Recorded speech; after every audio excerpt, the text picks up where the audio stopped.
All right, we're getting some...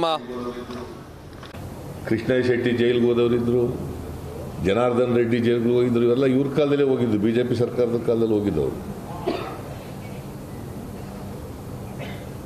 ಇವರು ಇಲ್ಲಿ ಬಂದು ಭ್ರಷ್ಟಾಚಾರದ ವಿರುದ್ಧವಾಗಿ ಮಾತಾಡ್ತಾರೆ, ಪಕ್ಕದಲ್ಲಿ ಯಡಿಯೂರಪ್ಪನ ಕುಳಿಸ್ಕೊಂಡು.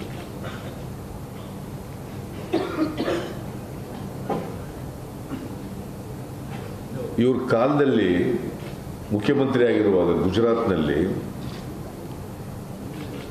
9 ವರ್ಷಗಳ ಕಾಲ ಲೋಕಾಯುಕ್ತನೇ ನೇಮಕ ಮಾಡಲಿಲ್ಲ ಇವರು.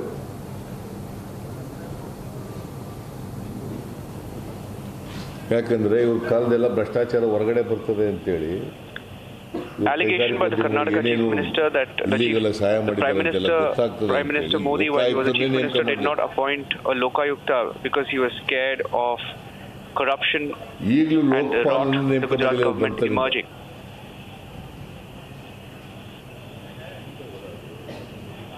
ಇವತ್ತಿನವರೆಗೆ ಲೋಕಪಾಲರ ನೇಮಕ ಮಾಡಿಲ್ಲ ಕೇಂದ್ರ ಸರ್ಕಾರ.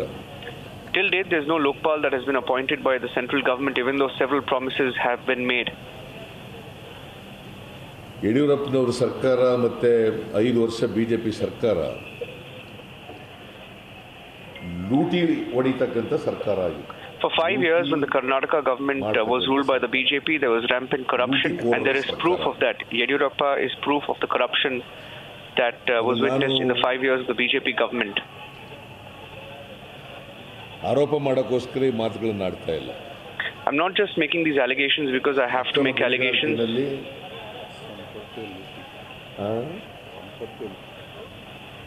ಸಂಪತ್ತು ಎಷ್ಟು ಲೂಟಿ ಆಗಿದೆ ಅಂತ ಹೇಳಿ.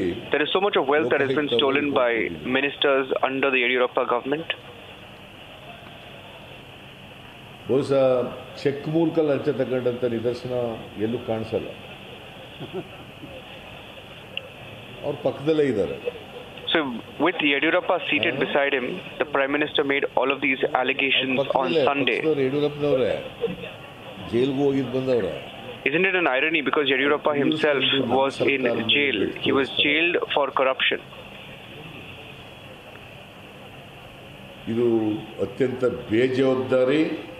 What the Prime Minister said was irresponsible, and politically it's condemnable that the Prime Minister made such allegations, especially seated next to someone like Yadurappa. I think it's shameful that the Prime Minister made allegations against us when Yadurappa himself has been a criminal.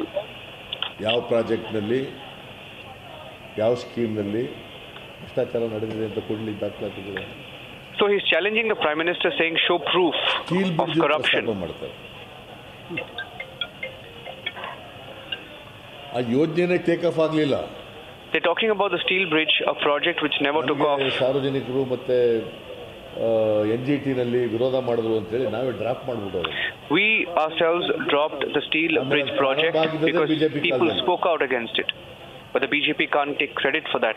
We dropped that project because of public opinion. ಪ್ರಧಾನಮಂತ್ರಿಯಾಗಿ as the Prime Minister of the country, he can't make such allegations irresponsible, especially because he was seated next to a corrupt man like Yadurappa.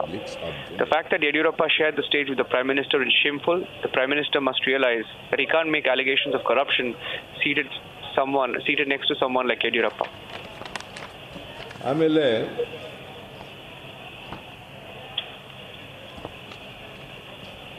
ನಮ್ಮ ರಾಜ್ಯ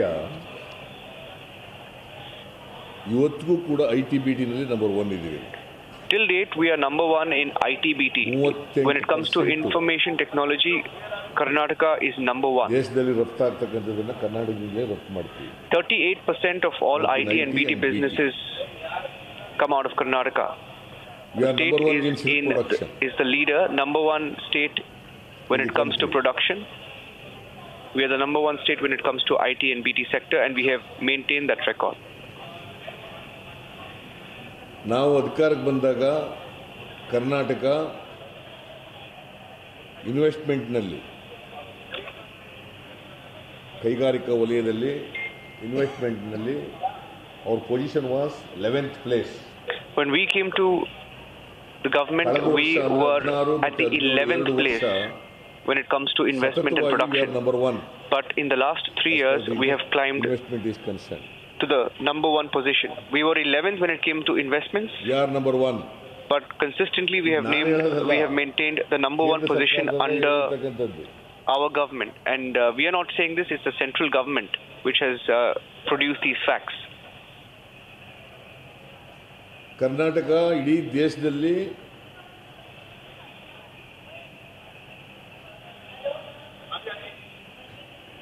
multi sector startup. Karnataka was the first state to announce the multi-sector startup policy. Startup policy.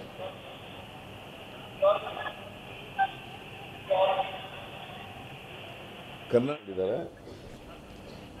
ಇದರಿಂದ ರೈತರ ಆದಾಯ 157 APMC ಮಾರುಕಟ್ಟೆಗಳಲ್ಲಿ ಇವತ್ತು ಅದನ್ನು introduce ಮಾಡಿದ್ದೀವಿ.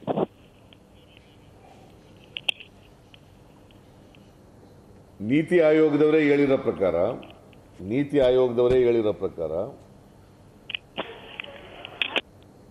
ಈ ಆನ್ಲೈನ್ ಮಾರ್ಕೆಟ್ ವ್ಯವಸ್ಥೆ ತಂದದ್ರಿಂದ ರೈತರ ಆದಾಯ 38% ಹೆಚ್ಚಾಗಿದೆ.